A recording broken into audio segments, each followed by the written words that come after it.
하나님은 우리를 사랑하십니다. 그렇습니까, 여러분? 하나님은 우리를 사랑하시는데 아주 많이 사랑하십니다.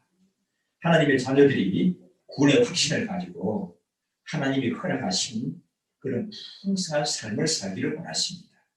이게 우리를 향한 하나님의 마음이고 하나님의 소원이시고 또 이 세상을 향한 하나님의 변함없는 원리인 줄 믿습니다.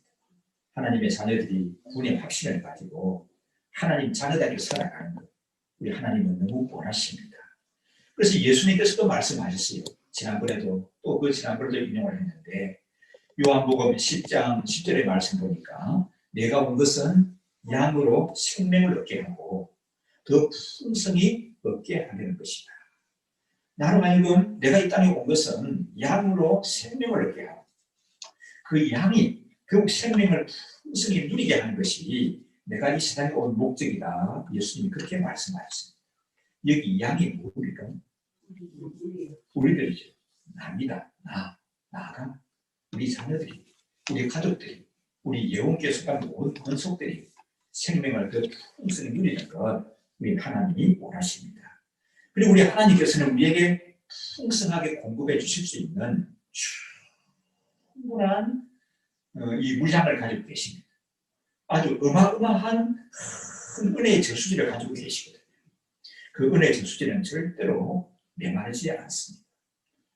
아무리 많이 공급을 해도 줄어들지 않습니다. 우리는 이 하나님의 은혜의 수건제에 잘 연결되어 있으면 언제든지 늘 하나님의 은혜가 우리에게 공급이 되어지는 줄 믿습니다. 가뭄이 와도 두렵지가 않습니다. 왜 두렵지가 않죠? 가뭄이 왔을 때 물을 공급받지 못하니까 두렵지요. 가물 때 물만 충분히 공급받게 되면 농사 짓는데 소출이 훨씬 더 많아진다는 거 아십니까? 과일이 훨씬 더 단맛이 난다는 거 아십니까? 가물이 무서운 거는 물을 공급받지 못하는 거거든요.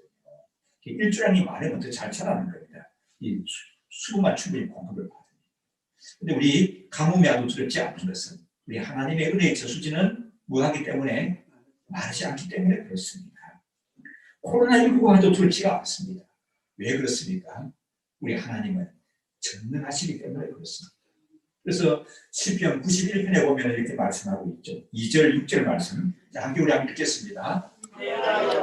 가리켜 말하기를 저는 나의 피난처요, 나의 요새요, 나의 의뢰하는 하나님이라 하니 거기까지 보시면요.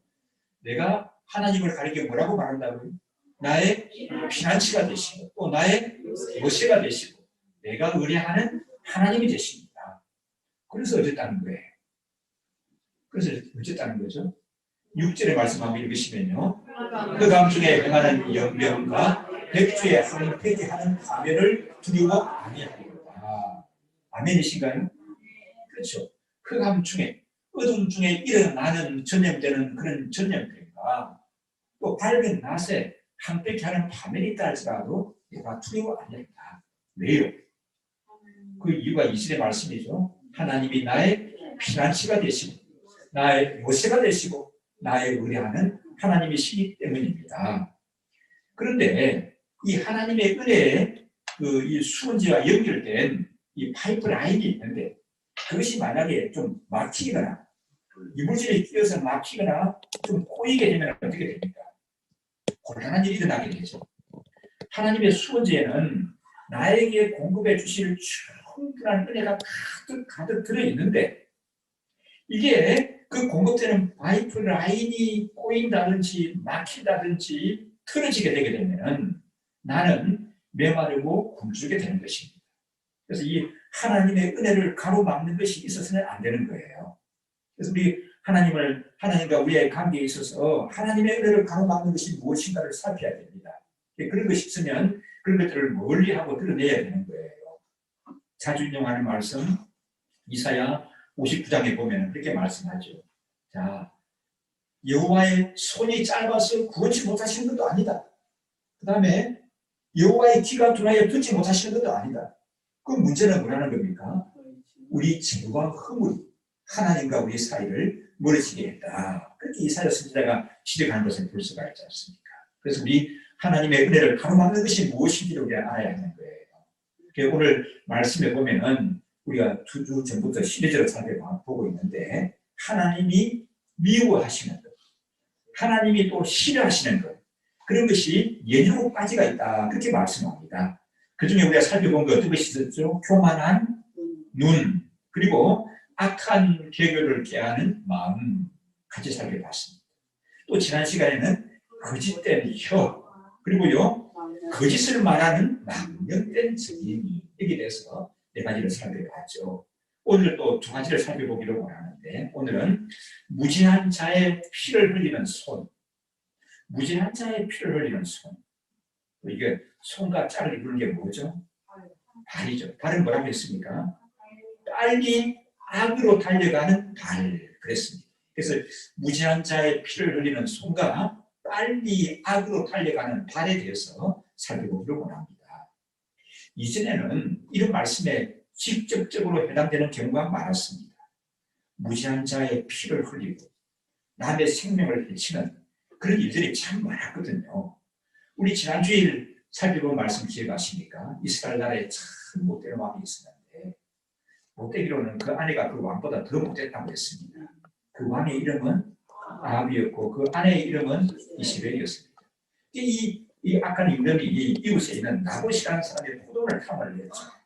집을 갖고 싶은데 나봇이 팔지를 않는 겁니다. 왜?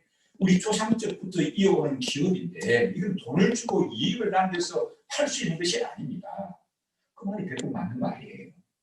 그런데 너무 욕심을 부리니까 아내가 거짓 증인들을 세워가지고 하나님을 모욕하고 왕을 대적했다는 이런 누명을 씌워서 나봇을 돌로 쳐 죽이는 겁니다. 그리고는 포도원을 빼앗았죠.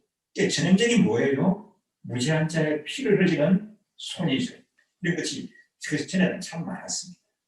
또 성경에 보게 되면 이런 여들이 많이 있는데, 참 훌륭한 임금님이 있죠. 누굽니까, 여러분요? 임금님 중에서 참 훌륭한 분 누굽니까? 다윗이죠. 근데 다윗이 참 훌륭한 임금님인데 이때 잠깐 뭉쳐져 가지고 무서운 죄를 지었어요. 이 바세바와 더불어서 나쁜 짓을 지으하고는 그 죄를 숨기려고 하다가 보니까 마음대로 안 되니까 그 바세바의 남편 우리아를 전쟁터 최일선으로 내몰아 가지고 죽게 만들었습니다. 이것도 뭐예요? 무지한 자의 피를 흘리는 손이죠. 그리고 신약에 와서 보게 되면 이 헤롯 안티파스가 있죠. 헤롯 왕인데 이 사람이 또 나쁜 짓을 했어요. 그때 유명한 광야에 외치는 선지자가 있었습니다. 누굽니까? 세례요한이죠. 죄를 시작한 겁니다. 왕이지만 당신은 죄를 지었다. 내게 하시오. 그 죄에서 돌이키시오. 이렇게 막 강하게 얘기하지 않습니까? 그러니까 이 헤롯 안티파스가 세례요한을 못 빼어 죽였습니다. 이게 다 뭡니까? 무지한 자의 피를 흘리는 손이라고 볼 수가 있습니다. 발이 빠르다고 나오는데 발. 원래 보통 의미로 보통 원래 생각할 때 참 그 사람은 발이 빠르다 하게 되면 그 좋은 의미입니까? 나쁜 의미입니까? 좋은 의미예요. 보통적인 의미로는 그 사람 참 발이 빠른 사람이에요. 달리기를 잘한다고 하는 그런 의미를 넘어서 마음의 결심을 서면 미적거리지 않고 실천한다는 거예요. 아주 실행력이 뛰어나고 결단력이 뛰어나고 실천력이 뛰어나가는 것을 뜻하는 거거든요. 참 그분은 발이 빠른 사람이다. 좋은 의미예요. 그런데 여기서는 뭐라고 했습니까? 어떤 데 발이 빠르다고요? 악으로 달려가는데 빠른 발을 가져가는 거죠. 이건 어떤 겁니까? 좋은 겁니까? 나쁜 겁니까? 아주 나쁜 거예요. 악한 생각, 악한 계교를 실천하는데 빠르다는 겁니다. 이런 사람들이 많아요. 보면은 우리 직장 생활을 하거나 공동체 생활을 하는데 보게 되면 해야 할 일을 꼭 해야 될 일이 있어요. 그 사람이. 또 같이 협력해서 해야 될 경우가 있습니다. 그런 데는 너무 게으르고 요령 부리고 죄송합니다만 머리가 안 돌아가는 거예요. 그런데 자기 이익이 관계된 일, 악을 꾀한 데서는 얼마나 머리 회전이 빠른지 모릅니다. 굉장한 비상한 재주를 가지고 있어요. 그런 사람들이 있습니다. 우리 사회에 그런 사람들이 많은 것 같아요. 그러니까 참 선량한 사람들이 곤란하죠. 선을 베풀고 함께 살아가는 데 있어서 좀 이렇게 협력하고 또 그런 데 좀 헌신적이 돼야 되는데 그런 데는 막 내몰라라 하고 그에 관심도 없습니다. 아주 무식해요. 그 부분이 아니었습니다. 그런데 자기 이익을 취하는 데 있어서, 악을 취하는 데 있어서는 비상하게 머리가 돌아가는 그런 사람들이 있죠. 자, 요즘은 이 직접적으로 남의 피를 흘리고 뭐 생명을 향하는 이런 일들은 그렇게 많지는 않은 것 같습니다. 그렇지만은 이 다른 사람을 해치는 경우들이 많이 있죠. 그렇죠, 여러분요. 요즘도 다른 사람을 힘들게 하는 경우들은 많이 있습니다. 다른 사람을 꼭 피를 흘리게 하고 생명을 빼앗는 것뿐만 아니라 이 주위에 있는 사람들을 굉장히 불편하게 하고 힘들게 하고 또 그러니까 수고를 많이 끼치는 눈물 나게 하고 밤에 잠을 자지 못하게 하는 그런 일들은 많이 있다는 얘기입니다. 상대방을 전혀 고려하지 않아요. 상대방을 전혀 배려하지 않습니다. 그럼 어떡합니까? 자기 하고 싶은 대로 하는 거예요. 이게 여러분 이런 정도가 좀 심해지면 이거는 치료를 받아야 됩니다. 그래서 이제 그 심리학이나 그 정신과 계통에서 얘기하죠. 충동 장애 조절이 충동 조절 장애가 있대요. 여러분 내 마음속에 충동이 일어나잖아요. 그걸 어떻게 해야 됩니까? 조절해야 되는 거죠. 맞습니까, 여러분요? 조절이 안 되는 거예요, 사람은. 이 충동이 일어나는 게 조절이 안 되는 거예요. 그걸 충동 조절 장애라고 얘기합니다. 이건 아주 심각하고 참 무서운 병이거든요. 그 극복에는 멀쩡한데 이 충동 조절 장애를 앓고 있는 그런 사람도 있는 것을 봅니다. 또 자기가 가진 취미라든지 조그마한 힘을 이용해가지고 다른 사람들을 힘들게 해요. 자기가 가지고 있는 취미나 힘을 가지고 다른 사람들을 많이 힘들게 합니다. 흔히 이런 것은 뭐라고 말하죠? 무슨 질 한다고요? 갑질한다고 말하죠. 그럼 갑질이 좋습니까? 을질이 좋습니까? 갑질, 을질 다 안 되는 겁니다, 여러분요. 자, 이 갑질하는 사람들이 많죠. 성경은 참 재미있다고 그랬죠, 여러분. 성경에 하나님 말씀이고 생명의 양식을 주시는 것뿐만 아니라 나에게 깨달음을 주시는 것뿐만 아니라 참 성경이 재미가 있어요. 여러분 성경 읽으시면서 참 재미있다 그런 거 느껴보신 적 있습니까? 성경을 좀 재미를 느끼실 정도로 읽으셔야 됩니다. 네, 하루에 꼭 이렇게 한 10장씩 성경을 읽게 되면 성경 읽는 재미에 빠지시게 됩니다. 그 재미가 아주 쏠쏠해요. 그리고 느껴보셨습니까? 우리 모든 성도들은 성경을 읽은 쏠쏠한 재미를 느끼시기를 주의 이름으로 축원합니다. 창세기에 보게 되면 아주 욕심이 많은 사나이가 나오죠. 야곱입니다. 아버지 쏘기 먹고 형 쏘기 먹고 집에 붙어 살지 못하죠. 그게 외가로 도망을 났습니다. 그래가지고 외삼촌 라반 밑에서 살거든요.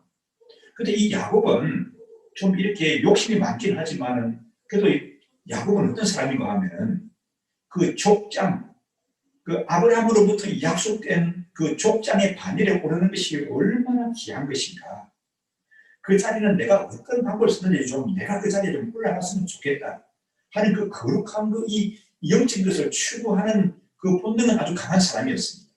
그래서 하나님께서 이 야곱이 비록 실수했지만 하나님이 보호하시고 그에게 은혜를 주시거든요. 그리고 이 야곱은 이 족장에 아브라함을 이어서 이삭을 이어서 그 족장의 반열에 올라야 될 사람이지 않습니까?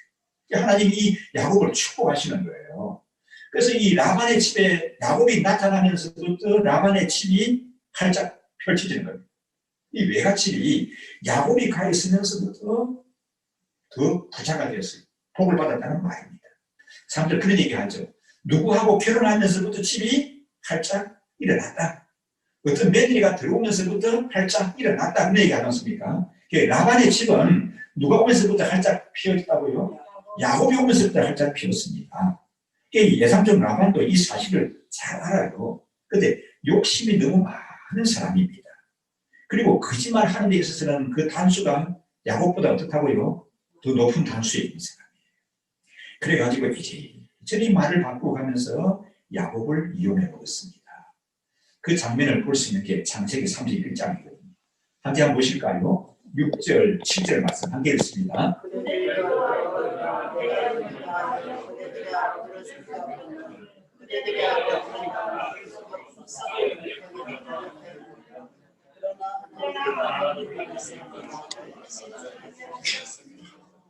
예, 외가에 살면서 야곱이 참 열심히 일했어요. 그 다른 부분에 보면 성경 이렇게 말하죠. 내가 밤에는 이슬을 맞아가면서 따뜻한 방에서 샤워하고 다리 쭉 먹고 자는 적은 별로 없고, 밤에도 양떼를 지키기 위해서 이슬을 맞아가면서 이렇게 내가 뭐 일했다고 얘기하지 않습니까? 그랬는데 이 라반이 속이 먹는 거예요. 지금 이 말, 6절의 말씀 그대들은 누구죠, 여러분요? 네, 이 여러 사람들입니다. 야곱의 부인들입니다. 자그마치 4명이나 되었습니다. 부인이. 이건 좋은 게 아니죠, 여러분. 옛날에 이제 그랬는데 그들에게 얘기한 겁니다. 그래서 그들의 아버지가 나를 속여가지고 품삯을 몇 번이나 바꿨다고요? 10번이나 바꿨어요. 그 누가 뭐 내 족하지만 공짜로 일을 하겠느냐, 뭐 품삯을 정한다. 네, 이제부터 태어나는 양이나 염소 중에서 이 털이 아웅식으로 희거나 검은 걸 말고 단식을 가진 거 말고 얼마나 만드는 자, 그건 너 야곱 몫이다, 이렇게 삼촌이 징계줬어요. 그런 거는 왜 그런가 하면은 양생이들 태어난다 보니까 얼룩 닮은 게 크지는 없어요. 크진 다 검거나 흰 겁니다. 그랬는데 그런 약속을 하고 난 다음부터는 태어난 짐승 가운데서 좀 쓸만한 짐승은 다 얼룩 닮고 한 거예요.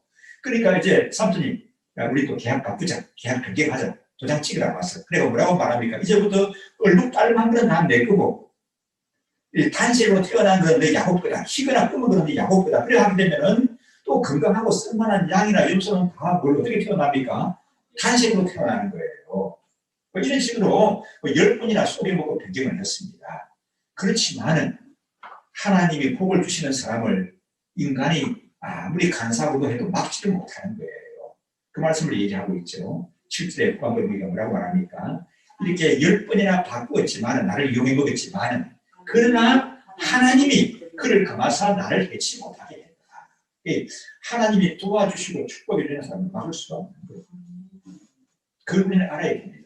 그래서 내가 자, 이게 하나님 편에 서서 하나님의 손을 잡고 나아가는 사람, 세상 사람들이 아무리 근보술수를 써도 그 사람을 이겨내지 못한다는 말씀입니다. 그래서 이 야곱은 라반에게 당했죠. 이 라반은 전형적으로 무지한 자의 피를 흘리는 손을 가졌고 빨리 악으로 달려가는 발을 가진 사람의 그런 전형적인 모습이라고 볼 수가 있습니다. 꼭 피를 흘려야 되는 것이 아니야. 또 사람의 생명을 해쳐야 되는 것이 아니라 남에게 이렇게 내 지혜를 이용해서 힘을 가지고 있는데 어려움을 끼치는 것이 오늘 이 말씀에 해당이 되는 것입니다. 요즘도 이런 악이 굉장히 유행하고 있죠. 이건 어른들뿐만 아니라 아이들 사이에서도 유행하는 것 같습니다. 학교 폭력이라는 얘기 많이 하죠. 엄집사님, 학교 폭력 참 무섭죠. 저는 학교 폭력 사건이 무섭고요. 정말 이게 그 애들 문제를 끝나는 게 아닙니다. 요즘 굉장히 사회적인 문제, 국가적인 문제로 막 대두가 되지 않습니까? 지난 한 주간 굉장히 뉴스콤에 많이 나왔던 내용이 국가대표 선수급 배구 선수가 있었습니다. 그때 12년 전에 중고등학교 다닐 때 이 갑질을 한 거예요. 애들을 좀 괴롭히거든요. 동료들. 근데 이게 이제 고발이 돼가지고 청와대 게시판에 청원도 올라가고 이 애들 버려야 된다.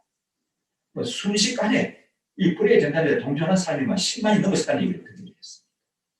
결국 어떻게 됐습니까? 이 애들 국가대표 선수 계속합니까? 박살돼야죠. 그렇게 되는 겁니다. 요즘은 이런 게 굉장히 무섭거든요. 그래서 여러분, 갑질하면 안 됩니다. 갑질은 누구한테 할 수 있죠? 아내한테도 갑질하면 안 돼요, 여러분요. 밖에 나가서 남의 애들한테 갑질하면 안 되는 걸 말할 것도 없고, 아내한테도 갑질하면 안 되고, 남편한테도 갑질하면 안 되고, 자식에게도 갑질하시면 안 됩니다. 그런 거예요. 하나님 오늘 말씀은 이 갑질하지 말라는 말씀으로도 우리가 받아들일 수가 있습니다. 그래서 다른 사람에게 지급해야 될 품삯이 있고 대가가 있는데 그걸 제때 주지 않는 것도 어떻습니까? 이게 해당이 되는 거예요. 잠언의 3장에 보면 이런 말씀이 있는데 제가 한때 이 말씀을 굉장히 한 20년 전에 이 말씀이 저한테 와 닿은 적이 있었어요. 한번 읽어보실까요? 잠언 3장 27절 28절 말씀. 힘이 있거든 마땅히 받을 자에게 베풀기를 아끼지 마라. 내게 있거든 이웃에게 이르기를 갔다가 다시 오라 내일 죽여놓으라 하지 마라. 그렇습니다. 내 손이 선을 베풀 힘이 있거든 줘야 될 사람에게 받아야 될 사람에게 어떻게 하라고요? 언제 주라고요? 바로 줘야 돼. 즉시 줘야 되는 거예요. 그걸 자꾸 미루고 오늘 줄게, 내일 줄게, 오늘 와라, 내일 와라. 그렇게 하지 말라는 겁니다. 그렇게 하지 말라는 거예요. 자, 지금은 이제 뭐 대금 결제하는 것이 온라인으로 뭐 자동 이체 이런 걸로 많이 되었습니다만 그 전에 보면 여러분 신문 대금, 우유 대금 어떻습니까? 받으러 다니는 수고 많은 사람들이 있었죠. 배달하고 수고 많은데 그 사람들은 대부분 다 사회적인 강자입니까? 약자입니까? 다 약자들이에요. 그런데 그 우유를 먹었으면 우유값을 줘야죠. 신문 대금을 줘야 되지 않습니까? 근데 그걸 안 주고 실행하는 그런 얘기들을 동네에서 하면서 많이 볼 수가 있었어요. 참 안 되더라고요. 그걸 줘야지 그 어려운 아이들한테 그래야 학비도 쓰고 뭘 할 건데 또 생계도 보탬이 될 건데 그걸 절대 안 주고 힘들게 하는 사람들이 있어요. 요즘은 뭐 그런 경우가 없을 겁니다. 그리고 또 어떻습니까? 어떤 공사를 했는데 그 대금을 빨리 지급하지 않아요. 그래서 이 말씀이 크게 부딪히는 게 있어서 남 줄 거는 빨리 주자. 그래서 우리 교회 보일러 2개를 수리했거든요. 교체를 했거든요. 빨리 돈을 지급하라고 제가 막 이제 제정부에 대해서 빨리 보내드렸어요. 빨리 보내드렸어요. 우리 드디어 이제 상가 교육관이 그 임대가 되었어요. 1년 동안 보러 오는 사람이 없었습니다. 근데 한 사람이 보러 왔다가 또 안 한다고 했는데 한 달쯤 지난 다음에 그분이 또 나타났습니다. 그게 다녀봐도 이만한 데가 없습니다.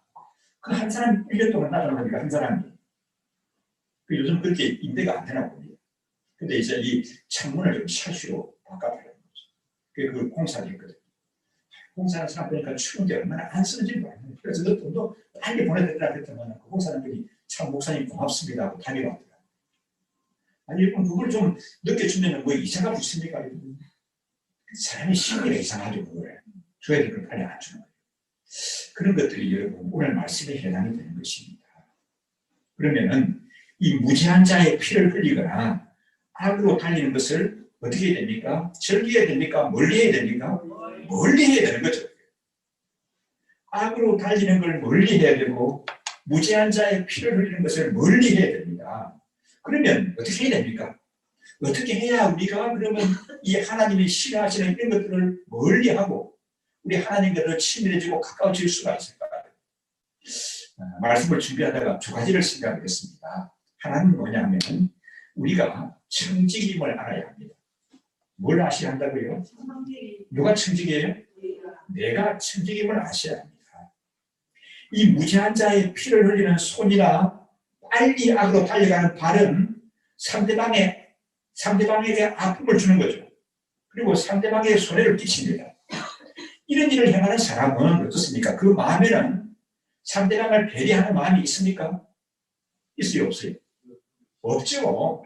상대방을 배려하는 마음이 없습니다. 그냥 자기 하고 싶은 대로 하는 거예요. 그러니까 이게 무지한 자의 피를 흘리는 손이나 빨리 악으로 달려가는 발이라고 하는 것은 상대방을 조금도 배려하지 않는 겁니다. 자기 하고 싶은 대로 하는 겁니다.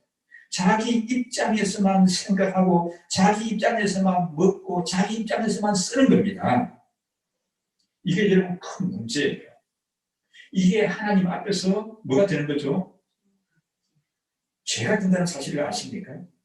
우리 한번 복습해 볼까요? 그동안 우리 생명의 삶도 공부를 하고 설교하면서도 여러 차례 말씀을 드렸는데 죄가 뭡니까? 죄라고 하는 것은 죄는 불법이고 불법은 무법이라고 했죠. 법이 없는 거라고 했죠. 그럼 법이 없는 것은 진짜 법이 없는 게 아니라 누가 법이에요? 내가 법이에요. 내가 법. 그게 법이 없는 거예요. 내가 법이에요.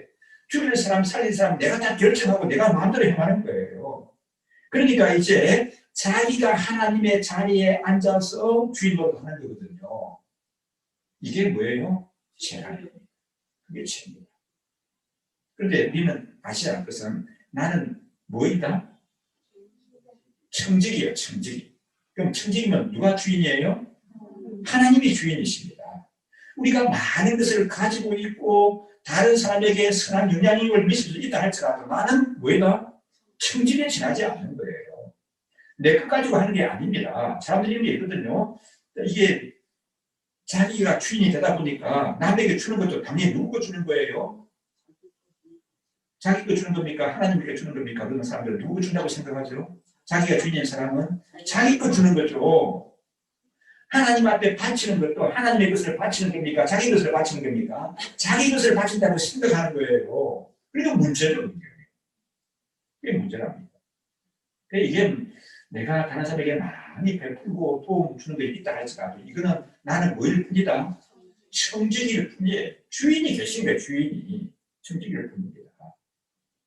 그래서 주인이 맡겨주신 것을 잘 관리하고 나눠야 하는 겁니다. 그래서 청지기를 오래 해야 되는 거죠. 그렇죠? 그래서 청지기가 좀 잘 나간다고 주인한테 되드는 거예요. 주인의 자리에 이렇게 올라가게 되는 거예요. 그럼 어떻게 되는 거죠? 그러면 한눈에 잘리는 거죠. 이렇게. 청지기가 잘리는 거는 시간 문제 그렇게 됩니다. 청지기, 내가 많은 것을 베풀고 살아간다 할지라도 나는 뭐이다? 청지기다. 진짜 주인은 하나님이시다. 이 사실을 놓치지 말아야 할 필요가 있습니다. 물질뿐만이 아니라 권력도 그렇고 지식도 그렇습니다. 그는 내가 주인으로서 가지는 게 아니에요. 많은 지식을 가지고 있어요. 많은 사람을 가르치고 내가 높은 자리에 앉아서 인사권을 형상을 하고 권력을 가지고 있다 할지라도 이것 하나님이 나에게 맡겨주신 거고 맡겨주신 청지기에 정하지 않은 것이지 내가 그걸 원래 행사할 수 있는 주인은 아니라는 사실을 아시죠. 베드로전서 4장에 보시게 되면 이 청지기 역할에 대해서 말씀합니다. 한 문제 보실까요? 함께 읽습니다. 선한 청지기같이 서로 봉사하라. 만일 누가 말하려면 하나님의 말씀을 하는 것 같이 하고 누가 봉사하려면 하나님의 공급하시는 힘으로 하는 것 같이 하라. 이는 범사에 예수 그리스도로 말미암아 하나님이 영광을 받으시게 하려 하니 그에게 영광과 권능이 세세 무궁히 있느니라. 자, 어떻게 하라고 했습니까? 뭐 같이 하라고요? 선한 청지기 같이 하라는 거죠. 예, 선한 청지기 같이 하는 게 어떤 겁니까? 예를 들어서 말하는 거는 어떻게 하라고요? 하나님의 말씀을 하는 것 같이 하고 봉사를 하게 되면 어떻게 하라고요? 하나님이 공급하시는 힘으로 하는 것 같이 하라는 겁니다. 그럼 이런 선한 청지기의 모습을 가지고 살아가게 되게 되면 결국 어떤 열매가 있어요? 하나님이 뭘 받으셔요? 영광을 받으십니다. 하나님이 영광을 받으십니다. 우리가 여러분 존재하는 목적이 뭐죠? 하나님을 영광케 하는 겁니다. 맞습니까, 여러분? 그 성경이 우리에게 가르쳐주고 있지 않습니까? 그럼 하나님을 영광케 하려고 하는데 어떻게 하면 하나님을 영광케 하는가? 매일 찬송하고 기도하는 것도 중요하지만 이렇게 선한 청지기로 살아가는 것, 이 선한 청지기의 모습을 가지고 살아가게 되면 하나님이 영광을 받으시는 거예요. 그래서 우리는 뭐예요? 나는 뭐이라고요? 청지기. 이 사실을 놓치지 않습니다. 청지기 분수를 지켜야 하는 거예요. 청지기가 주인으로 하게 되면 그 식을 알리는 겁니다. 청지기 역할을 잘 하게 되면 주인에게 신임을 시간이 가면 갈수록 더 받게 되는 거고 또 다른 사람에게 더욱더 존경을 받는 거예요. 청지기가 주인으로 하게 되면 그걸 가지고 무슨 견이라고 그래요? 그게 꼴불견이 되는 거예요. 그렇죠? 이 청지기가 주인으로 삼아. 청지기가 청지기 역할을 잘 감당하게 되면 주인에게 절대적으로 신임을 받게 돼요. 사람들에게 존경을 받게 됩니다. 누가복음 12장에 가서도 이 말씀을 하고 있습니다. 청지기가 받는 복에 대해서 얘기하는데 함께 한번 보실까요? 주께서 가라사대 지혜 있고 진실한 청지기가 되어 주인에게 그 집 종들을 맡아 때를 따라 양식을 나눠줄 자가 누구냐. 주인이 이럴 때 그 종에 이렇게 하는 것을 보면 그 종이 복이 있습니다. 자, 주인에게 칭찬을 받고 인정을 받는 종이 어떤 종이라고요? 진실한 청지기라는 거예요. 진실한 청지기가 되어서 맡은 일을 잘 감당해야 된다. 그렇게 말씀합니다. 그래서 우리는 하나님께서 우리에게 주신 복이 있습니다. 있습니까, 여러분요? 주인이 우리에게 맡기신 은혜들이 있습니다. 이걸 차곡차곡 내 창고에다가 쌓아만 두면 안 됩니다. 그럼 어떻게 됩니까? 주위에 나누어주고 베풀고 섬기는 것이 선한 청지기, 진실한 청지기, 주인의 마음을 기쁘게 하는 그런 청지기인 줄 믿습니다. 코로나19 팬데믹이 온 세계에 왔습니다. 세상의 질서를 바꿔놓고 있어요. 지금. 가치관을 막 바꾸고 있습니다. 이렇게 뭐 전에 이렇게 막 굉장히 곽감받던 그런 일들이 하루아침에 그냥 다 추락을 해버리고 말았습니다. 또 뭐 전혀 엉뚱한 일들이 이렇게 굉장히 불쌍하고 일어나는 것을 볼 수가 있습니다. 굉장히 혼란스러운데 이 코로나19 이후 시대에는 이 선한 청지기 정신을 가진 사람들이 각계 각 분야에서 더 쓰임을 받게 될 것입니다. 저는 정치도 그렇게 변하리라고 생각이 돼요. 여러분, 뛰어난 정치인이 어떤 것입니까? 우리 전통적으로 생각하게 되면 카리스마가 있고 뭐가 좀 군림하는, 그래야 그 리더십이 있고 파워가 있고 힘이 있는 걸 생각하지 않습니까? 그런데 그런 사람들을 대통령 하면 안 됩니다. 그런 사람들 국회의원 하면 안 됩니다. 패러다임이 바뀌는 거예요. 선한 청지기 정신을 가진 이런 사람들이 대통령이 되고, 그런 사람들이 국회의원이 되고, 그런 사람이 장관이 되고, 그런 사람이 구청장이 되고, 그래야 되는 거예요. 사업을 하는 데 있어서도 그전에는 뭔가 약속 빠른 사람들이 돈을 많이 벌었는지 모르겠습니다. 이제는 그렇지 않을 거예요. 이 말씀과 같이 진실한 청지기 이런 마인드를 가진 사람들이 사업에도 성공하게 됩니다. 인생에도 성공하게 되는 그런 세상이 바뀔 거라고 생각이 됩니다. 학문과 예술의 분야에도 마찬가지입니다. 교회도 마찬가지예요. 교회도 어떤 군림하는 목사가 아니라, 어떤 주장하는 성도들이 아니라, 주장하는 장로님이 아니라 섬기는 목회자가 되어야 돼요. 섬기고 진실한 그런 장로님이 되어야 돼요. 진실하고 섬기는 그런 목자가 되어야 하고 목녀가 되어야 하고 그런 성도들이 다 되셔야 하는 줄을 믿습니다. 그래서 우리가 명심해야 할 것은 내가 뭐가 아니다? 주인이 아니고 나는 뭐일 뿐입니까? 섬기는 청지기일 뿐입니다. 자, 이런 마음의 자세를 가지게 되게 되면 하나님이 미워하시는 그런 죄에서 멀어지게 됩니다. 그리고 우리 하나님과 가까워지게 되는 줄 믿습니다. 몇 번째 하시렵니까? 두 번째는요, 긍휼히 여기는 마음입니다. 좀 여러분, 긍휼히 여기는 마음이 있어야 됩니다. 제 발음이 좀 잘 안 돼도 여러분 알아주십시오. 제가 알아들으시겠습니까? 문맥을 들으니까 이해가 되시죠? 긍휼히 여기는 마음이 있어야 하는 거예요. 야고보서 2장에 보게 되면 이 긍휼에 대해서 얘기를 합니다. 야고보서 2장 13절, 15절, 16절 함께 안 보실까요? 하나는 자에게는 긍휼 없는 심판이 있습니다. 긍휼은 심판을 이기고 자랑합니다. 만일 형제가 자매나 벌벗고 일용할 양식이 없는데 너희 중에 누구든지 그에게 이르되 편안히 하라, 더욱게 하라, 배부르게 하라 하며 그 몸에 쓸 것을 주지 아니하면 무슨 이익이 있으리요. 우리가 여러분 긍휼히 여기는 사람이 되어야 됩니다. 왜 긍휼히 여겨야 되는 거죠? 13절에 말씀합니다. 긍휼히 행하지 않는 사람은 뭘 받는다고요?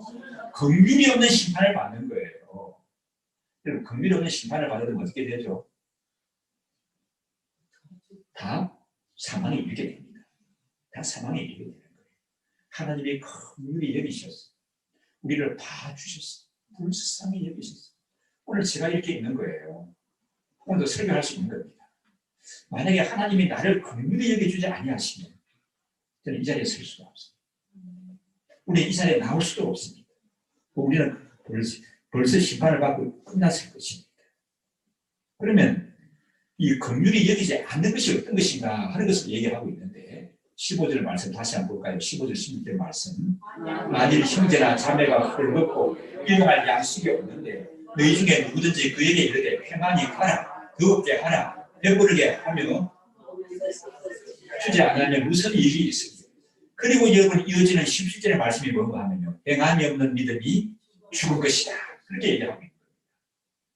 여러분 참 무서운 말씀이죠. 그 답을 못 먹었어요. 내 트레스 뭐좀 큰 마트가 뭐예요? 트레이드스에 갔더니 나는 이 쇠고기가 얼마나 좋은지 가서 구워 먹으니까 여기서 살살 녹아요. 뭐 어제 제품들이 뭐 무슨 그 좋은 파란 열에 겨울도 파란 색깔 가진 포도도 있고 뭐 이렇게 산더미처럼 쌓여 있습니다. 그 들어서 한번 가보세요. 이게 아침이 먹을 것이 없어서 굶주린 사람에게 그렇게 얘기하면 되겠습니까? 이게 긍휼이 없는 거예요. 그러면 내 있는 라면이라도 하나 꺼내가지고 나눠줘야 되는 거예요. 그게 긍휼히 여기는 마음이에요. 재미나는 얘기가 있는데 군대 얘기입니다. 이거 지금 우리 김주호 일병인가 지금 상병인가? 일병이 휴가를 나왔어요. 그동안 이게 지난 가을에 군대 입대했는데 지금 어디 진에서 근무해요? 해군입니다. 해군, 육군이 아니고. 이 금년에는 유달리 우리 군에 입대한 젊은이들이 많은데 우리 주호 형제는 해군에 입대해서 근무하고 있고 일부 예배 때는 또 상병이, 육군 상병이 휴가 나왔어요. 태훈이가 나와가지고 아버지하고 예배 드리다가 갔습니다. 여러분 다 보도 보시죠. 이게 코로나 때문에 묶여가지고 휴가 못 나왔다가 좀 완화가 돼서 이제 휴가를 나왔습니다. 우리 주호를 많이 축복해 주시고요. 한 이등병이 있었습니다. 한 이등병이 혹시 추운 겨울날 밖에서 빨래를 합니다. 그러면 물은 어떻습니까? 찬물이죠. 찬물에다가 이 손이 얼어요. 손을 녹아가면서 이 이등병이 참 안쓰럽게 이렇게 찬물에 빨래를 하고 있었거든요. 그곳을 소대장님이 지나가게 되었습니다. 소대장님이 지나가다 그 광경을 보고는 너무 안쓰러워서 한마디 했습니다. 야, 김유병, 저기 칠장에 가면 뜨거운 물이 많아. 그거 좀 얻어다가 써. 그러는 겁니다. 그러니까 이 친구가 어떻습니까? 이병이 찬물에 손을 녹여가면서 빨래를 하다가 그 소장님 얘기를 들으니까 어떻게 됩니까? 눈이 번쩍 띄는 거예요. 세상에 달려가가지고 가득 생명을 들고 뜨거운 물 좀 빨래를 얻으러 왔다고 합니다. 그러니까 그때만 해도 요즘 같은 건 모르지만 고참들이 안 추는 거예요. 시사실에 있는 고참들이 자식이 쫄병이 어디 궁기가 쭉 빠져가지고 이리 와 해가지고 끌차를 주는데 심하게 끌차에만 맞고 막 혼이 나가지고 돌아왔습니다. 그래가지고 또 그 차물에다가 손을 호흡 불어가지고 녹여가면서 이제 빨래를 하고 있는 거예요. 그러는데 이번에는 중대장님이 지나가면서 그 광경을 봤습니다. 야, 김희병, 너 그러다가 그 손에 동상 걸리겠다. 저기 치사장에 가가지고 뜨거운 물 좀 얻어서 해라. 그렇게 말하는 거예요. 그러니까 김희병이 뭐라고 대답했을까요? 예, 알겠습니다. 그렇게 대답할 수밖에 없는 겁니다. 예, 알겠습니다. 그런데 치사장에 갈까요? 안 갈까요? 안 가죠. 가가지고는 또 분기가 빠졌다고 끌차에다가 두들겨 맞을 수도 있는 거거든요. 그래가지고 그 물을 하면서 이제 이게 빨래를 하고 있었습니다. 그렇게 계속 빨래를 하는데 이번에는 나이가 지긋시든 부사관, 인사계 부사관이 그 광경을 봤습니다. 부사관 아시죠? 예, 나이가 좀 많은 그 직업 부인 있지 않습니까? 그러면 연세가 좀 많아요. 40대 후반 정도입니다. 군대 생활도 오래 해서 보면 뭐 다 아시는 분이에요. 그분이 나타나서 그 광경을 보시더니만, 야, 김유빈, 내가 지금 세수를 좀 해야 되겠다. 너 그 큰 걸 가지고 치사장에 가서 뜨거운 물 좀 가득하라. 그럼 가야 됩니까? 안 가야 됩니까? 가야 되죠. 이래 가지고 이제 감정 생명을 대고 부사관님이 지금 세수하시겠다고 물 좀 달라고 합니다. 물 주겠습니까? 안 주겠습니까? 물 주자. 뜨거운 물을 가득 받아가지고 왔습니다. 그래 인사계 부사관이 보더니만 김유빈, 그 물이 충분치는 않겠지만은 그 뜨거운 물에 손을 넣어가면서 빨래해라. 그랬다는 겁니다. 그래서 얘는 울면서, 야, 지금 부사관님을 위해서는 내 목숨도 바칠 수 있다. 그러면서 울면서 빨래를 했다는 얘기입니다. 여러분, 여기에 소대장이 등장하고 중대장이 등장하고 부사관이 등장했습니다. 긍휼히 여기는 사람은 누굽니까, 여러분? 부사관이에요. 긍휼을 베푸는 사람이 되어야 합니다. 그게 믿음 생활이에요. 오늘날 이런 교회가 굉장히 욕을 먹는다는 사실을 아십니까? 그런 사람이 모르세요? 오늘날 교회를 너무 욕하는 사람들이 많아요. 그건 이 악한 것들이 배후에서 그러기도 하고, 또 그 이유 가운데 하나는 이 교회가 긍휼을 굉장히 부르시잖아요. 그러니까 예수 안 믿는 사람들도 교회는 어떤 곳이다? 긍휼을 베푸는 공동체라는 것을 알고 있어요. 근데 저 사람들은 떠들기는 많이 떠들고 목사도 입만 열면 긍휼을 얘기하면서도 실제로 보니까 긍휼을 베푸지 않는 거예요. 너희들이 하는 말하는 거하고 다르지 않느냐, 이렇게 얘기하는 겁니다. 그래서 예수를 믿는 하나님의 자녀들은 긍휼을 베푸는 믿음 생활, 긍휼히 여기는 마음이 있어야 됩니다. 왜 긍휼히 여기는 마음이 있어야 할까요? 내가 긍휼히 여김을 받았기 때문에 그렇습니다. 아까 야고보서 말씀을 가지고 생각했습니다만, 만약에 내가 긍휼히 여김을 받지 못했다고 하게 되면 나는 구원의 반열에 들 수가 없습니다. 나는 목사로서 설 수가 없는 사람입니다. 이 자리에 설 수가 없는 사람입니다. 나의 많은 부족함과 연약함과 허물에도 불구하고 나를 긍휼히 여겨주시는 그 하나님의 은혜로 말미암아 오늘 저는 이 자리에 섰습니다. 우리는 이 자리에 있는 줄 믿습니다. 그 사실을 잘 말씀해 주는 것이 예레미야 애가의 말씀입니다. 예레미야 애가 3장 22절의 말씀. 함께 한번 우리 읽어보실까요? 긍휼이 무궁하심으로 우리가 진멸되지 아니함이니이다. 아멘이십니까? 여호와의 하나님의 자비와 긍휼이 무궁하심으로 내가 살아있는 거예요. 내가 이렇게 목회자로 사역을 하고 있는 거예요. 내가 이렇게 존재하는 겁니다. 만약에 하나님이 긍휼을 거두어 가시고 자비를 거두어 가신다고 하게 되면 우리는 뭐 될 수밖에 없죠? 진멸될 수밖에 없는 그런 저와 여러분이 우리 존재되는 줄 믿습니다. 하나님의 긍휼히 여기시는 은혜를 입은 저희들입니다. 그렇기 때문에 우리도 긍휼을 베풀 수 있어야 합니다. 신명기에 보면 이렇게 말씀합니다. 24장 17절 18절 말씀 한번 읽어보실까요? 돼지나 고아의 송사를 억울하게 말하는 가부의 것을 전제하지 않아. 너는 애굽에서 종이 되었던 이가 내 하나님 여호와께서 너를 거기서 순양하신 것을 기억하라. 이러므로 내가 내게 이 일을 행하라 명한다. 이 말씀이 여러분, 이 말씀 또 이런 내용의 말씀이 계속 모세오경에 보면 반복되어 나옵니다. 너희가 제 나그네와 고아와 가부들을 학대하지 말아요. 그들에게 먹을 것을 줘라. 그리고 농사를 짓고 추수를 할 때는 어떻게 하라고 하죠? 여러분, 추수 싹 떨어진 거는 뭐 하라고요? 거둬들이지 마라. 왜? 그래야 이 나그네나 고아나 가부들이 그걸 거두다가 먹고 살 수가 있지 않느냐. 배려하라는 거예요. 그러니까. 그러면서 뭘 말씀하는가 하면은 그걸 알라는 거예요. 너희들이 어땠다고요? 18절에 애굽에서 종되었단 말이에요. 너희들이 애굽에서 종되었다고 너희들이 그렇게 어렵게 살던 사람들이다. 내가 너희들에게 긍휼을 베풀어서 이렇게 살기 약속의 땅, 가나안 땅, 젖과 꿀이 흐르는 땅에 들어가서 집을 짓고 농사를 짓고 안정된 삶을 살 수가 있다. 너희가 옛날에 종살했던 사람인데 내가 긍휼히 너를 여기지 않느냐. 그렇기 때문에 내 주위에 있는 나그네와 고아와 가부를 학대하지 마라. 학대하지 마라. 박대하지 말아라. 그렇게 말씀합니다. 우리 예수님께서 산성 본중에 하신 말씀 8부 가운데 보게 되면 긍휼히 여기는 자는 긍휼히 여기는 자는 것입니다. 긍휼히 여기는 자는 긍휼히 여긴 받겠네.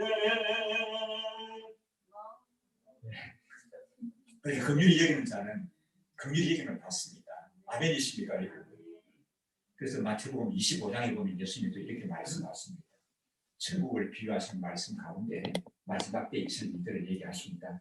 마태복음 25장 45절 말씀 한번 보실까요? 이에 임금이 대답하여 가로사대 내가 진실로 너희에게 이르노니 이 지극히 작은 자 하나에게 하지 아니한 것이 곧 내게 하지 아니한 것이니라 하십니다. 이 앞에 말씀의 내용들을 아십니까? 임금이 심판 때 얘기합니다. 너희들은 선하게 베풀면서 살았구나. 이렇게 내가 굶주릴 때 먹을 것을 주었고 또 내가 목마를 때 마시게 했고 내가 헐벗을 때 입을 것을 주었다. 그러니까 너희를 위해서 예비된 이 나라를 상속하고 내가 너희를 위해서 준비한 이 상을 받으라. 그러니까 그 사람들이 우리가 주님을 만난 적이 없는데요.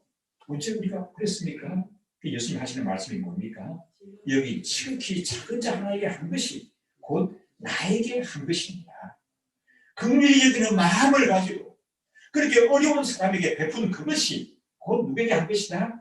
나에게 한 것이다. 예수님이 그렇게 말씀합니다. 사랑하는 여러분, 긍휼을 베푸는 믿음 생활 되시기를 원합니다.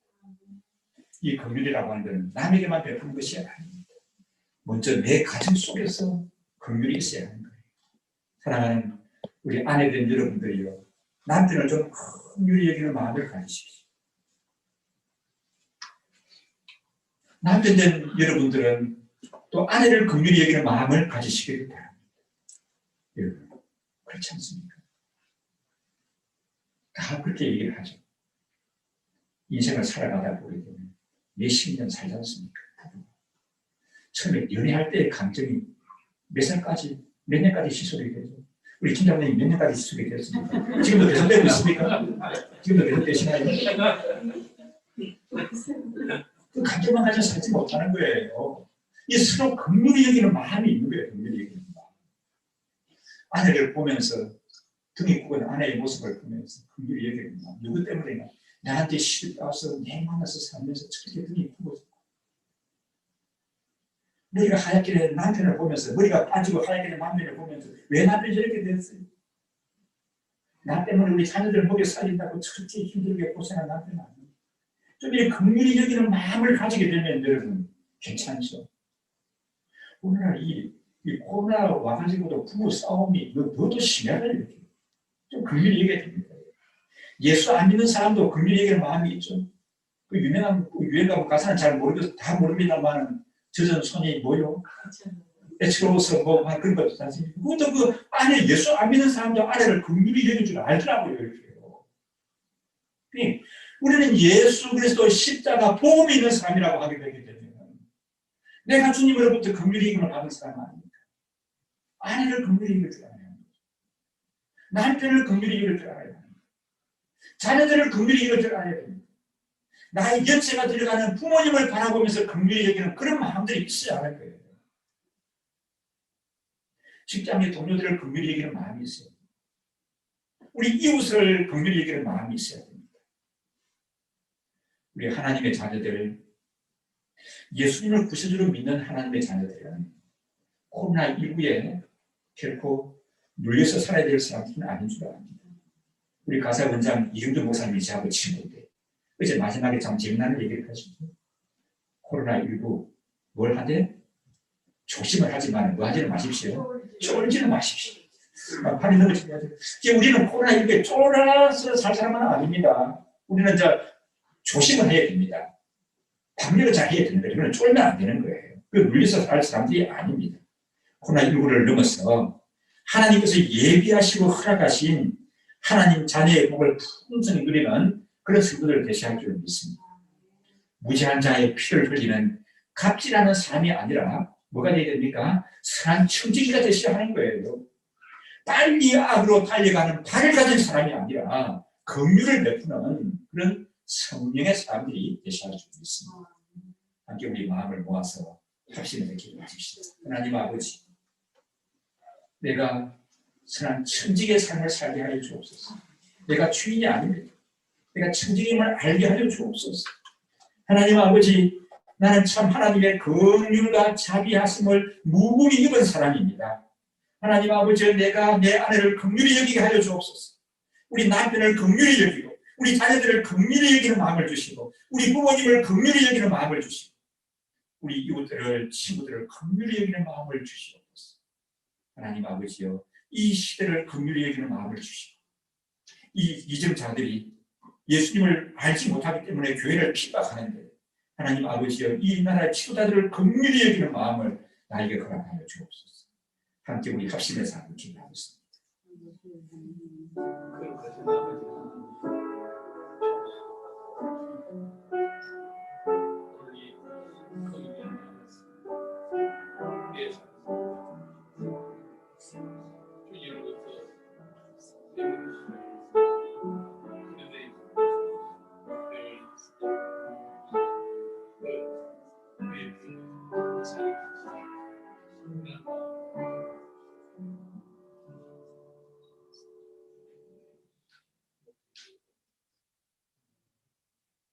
아버지 하나님, 참 어려운 시대를 살아간다고 합니다.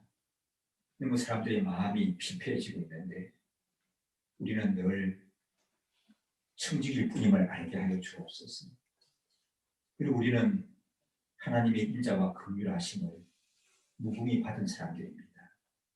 긍휼히 여기는 그런 심령들, 긍휼히 여길 줄 아는 성령의 사람들이 되게 주장하여 주시옵소서.